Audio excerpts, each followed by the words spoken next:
শরীর খারাপ হইতো না, সারাদিন কাপড় ধুন লাগে, যত কামটা সব করুন লাগে, ভাত রান্ধুন লাগে, সব এলা করলে দোষ কইব।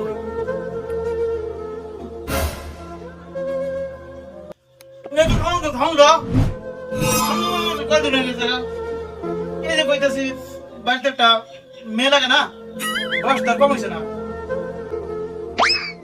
আমি তো মনে মনে এটাই কই পারতেছিলাম, মা তো অনেক ধরে মরছে, রান্না বান্না করুন লাগে, আমি কি করি কিছু করা পাইতেছি না। তুই যখন কইছস বিয়া করুন না,